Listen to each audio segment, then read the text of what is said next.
Hi, it's Rob and Simon from Laserdog. We're going to be going through the beta of HoPiKo, our new game. HoPiKo! HoPiKo! It's really fast. So this is HoPiKo, this is the start screen. We're going to show some other stuff in the start screen, but we'll talk about that later. We've got, the game is built on a sort of level-based mechanic, but within runs. So you have to complete 5 levels in a run to progress in the game. The beta's got 10 separate runs in there, and this is the first one. So the first run is all about sort of showing you how to play the game. We've got 2 basic mechanics in the game. We've got a tap to jump, which essentially just makes your character HoPiKo jump straight. And then we also have a swipe jump, which is where you press on, pull out, and sort of target and aim where you want to jump and release. Yeah, so it's it really allows for quick gameplay and very accurate as well. Yeah, so the game's all about sort of speed running. So the mechanics we feel make the game allow you to play really quick and allow you to be really accurate. So now the difficulty steps up a bit. So here we are on the next kind of Donkey Kong style blast barrels there. Right, I'm gonna nail this one. Oh, I didn't part the first one. The first one. Oh, it's 4. So now it's time to explain the way you die in this game. So the premise behind it is when you're playing this, you want to do it as fast as possible, and you learn the courses as you play in it. So if you die, like say I'm on the 3rd level now, so if I die, I don't retry the 3rd level. I go back to the start. So the whole point is that you've got to complete the whole run in one go, which it might seem painful at first, but once you start to learn the course, it's actually really rewarding when you finish it, and it's really. There's a bit of repetition in there, isn't there? But it feels really nice in the game. Yeah, right. This is only the 2nd level.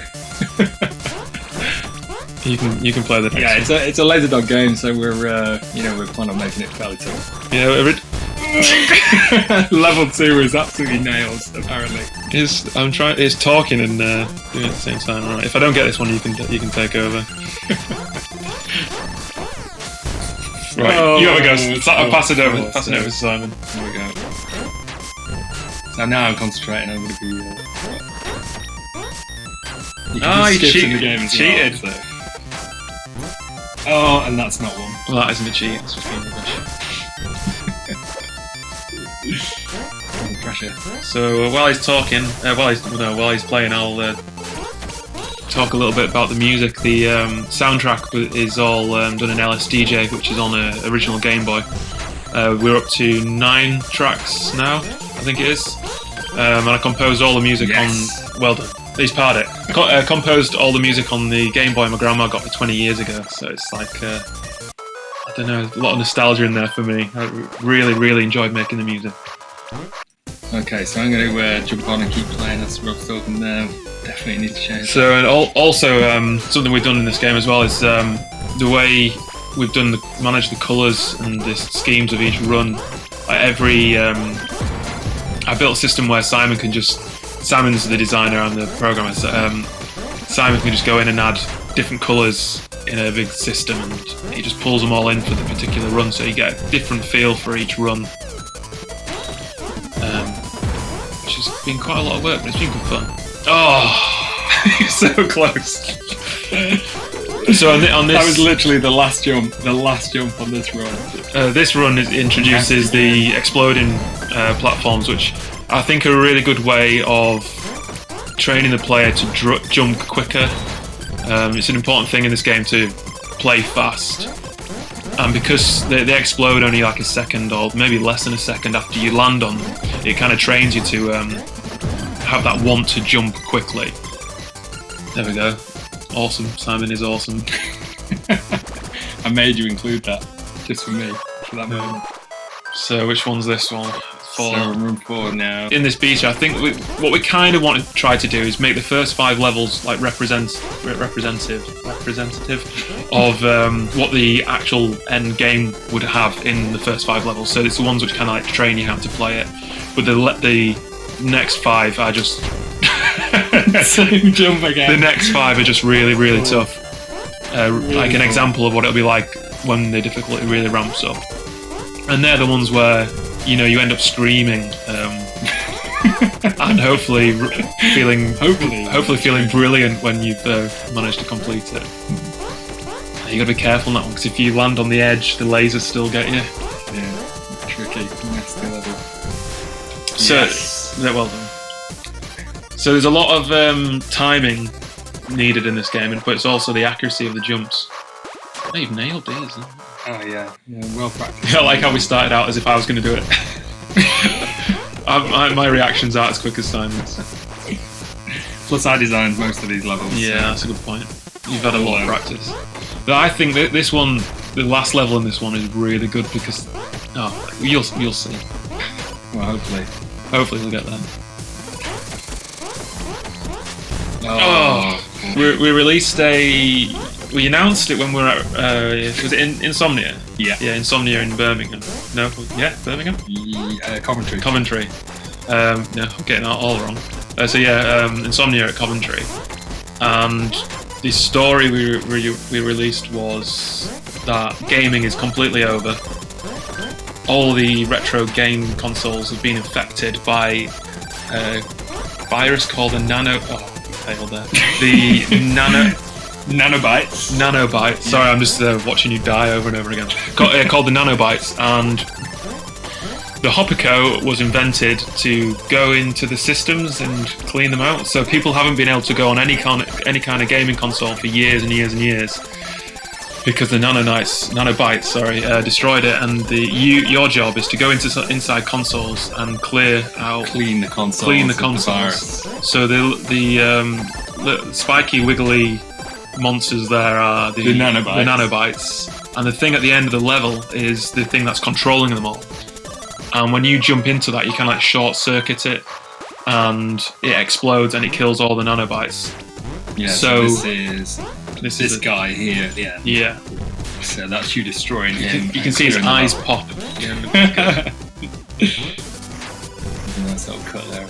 So in the beta, we've not included any of the story because we just, we need to test the gameplay and make sure there's no bugs and stuff like that in it. That's close. And the idea, you might see Simon picking up these pickups. They are, we're not going to say Gameboys because we don't want to get sued by Nintendo. So they're handheld, retro, portable gaming devices. And the whole point behind this monochrome dot matrix screen. We've included these because, like I said, I'm aiming for 12 tracks on the soundtrack. But we might open up with, when you start playing, you'll only have access to maybe half of those. And if you collect a certain amount of Gameboys, handheld pickups, you'll unlock further tracks. I think that's the way we're going to do it. But it's good because it adds an extra level of completion to the game. So if you really want that extra challenge, like that's quite tough because as soon as you land on it, it pushes into the laser, so you have to jump off it straight away. Yeah, I'm not doing so great here. Come on, you can do it. Steps up, definitely steps up at this point. Difficulty.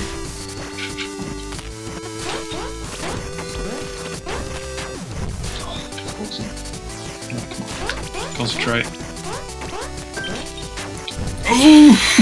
Almost got that. Awesome. Sorry. So this the concept behind this game. Well done.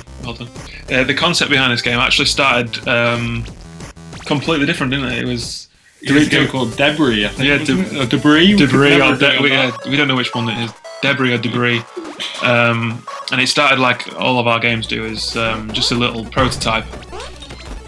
And it was almost kind of like a direct sequel to Alone at that point, when the way we were thinking about it. And Alone, our last game, if you haven't seen it, is like a spaceship flying through space. And the idea for Debris was you'd be in the spaceship and it crashes, and you're in a debris field or debris field. I don't know how to say that. And you're the astronaut. And it was really slow, and I wrote this really slow piano music and really atmospheric kind of feeling. And it had the exact same mechanic, but it was slow and it was all in zero gravity, which this is actually, but it was quite different. And then I think Simon said, "Well, why don't we speed it up?" Which is what he always says. And here we are, and it's a much better game for it, I have to say. It's like our kind of basic rule of game design, I guess. Make it quicker until I'm happy, and you can live with it. Yeah. We normally we make a prototype, and then we make it so you can die in the prototype, and then we make it as hard as possible with it, and trying to still make it fair. And then if we're laughing by the end of it, then we think it's all right, I guess. Sounds about right. So I didn't par that one, which is a little bit annoying, but I'll come back to that. Probably not first though. So these last few levels, it really steps up a lot, and this is obviously it's a good cheat in that. More representative. Oh yeah, there is. Yeah, this is probably a bit more representative of later levels, maybe later worlds in the game. But we wanted to get a bit of a sense of this in here. People get some idea. Oh, I've never got that Game Boy. I've always avoided it. You have to jump the opposite order, I think. The opposite way, to open up the path. So Simon did this really cruel level design thing here where you have to time your jumps perfectly while you're standing on a platform which is going to explode under your feet. Which at first I was like, I was playing it and I threw my phone on the floor and I just kept saying, I hate Simon. But once you get the rhythm of it, it's actually really good. It's quite easy. I was down. Oh, that was a kiss of death there. Here's a cheat. Do you want me to show you the cheat on that one? Yeah. Next time you die, I'll show you it. Right, so if you jump on the corner of here and then go straight down. Oh, nice. There you go. Pass it back to you.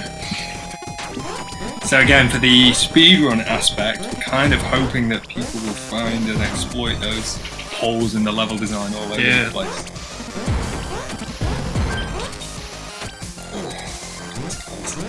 Slow there. Oh, I can't watch. Okay, so no, you have to jump on the corner and then do a tap. So it's that's it. Nice. So at the end, when you complete a level, when you complete a level, you have an option. All over the place. You have the option to watch a replay, which is something we really wanted in from the beginning. So you can just watch how fast you played it, basically, without having to worry about controlling it. Yeah, it's actually quite difficult just to talk and play the game at the same time. I find it difficult to watch you play it and talk.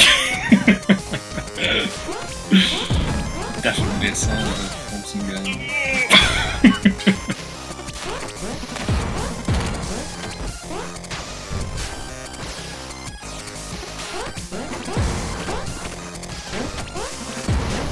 So the set of runs in the beta are only taking advantage of maybe half of the different platform types we've got in at the moment. We've got quite a lot of different things in there.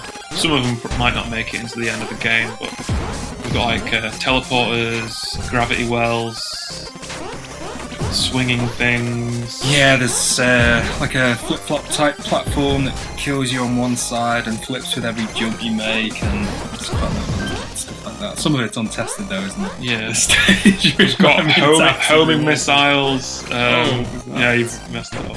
Homing missiles.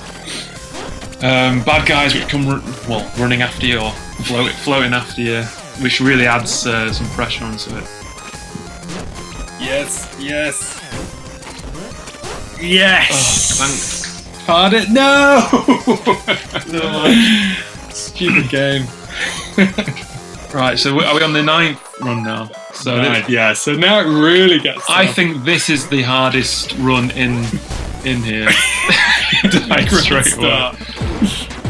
Okay, this is where we're definitely getting sort of all Super Meat Boy now, I think, and the difficulty. Oof.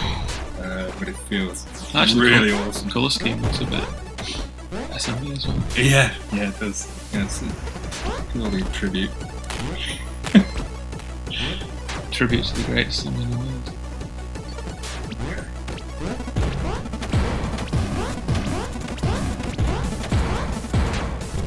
Yes.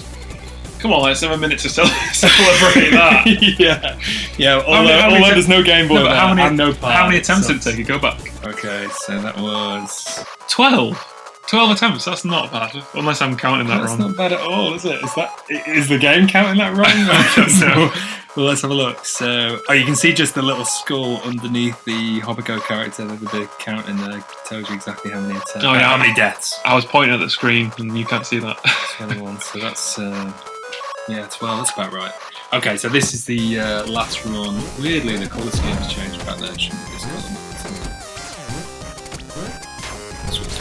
Sorry, I interrupted you then. You were talking about the speed mechanic. Oh yeah, okay. So there is a short sort of delay. There's a short time after you land that if you jump again within that time, you jump faster.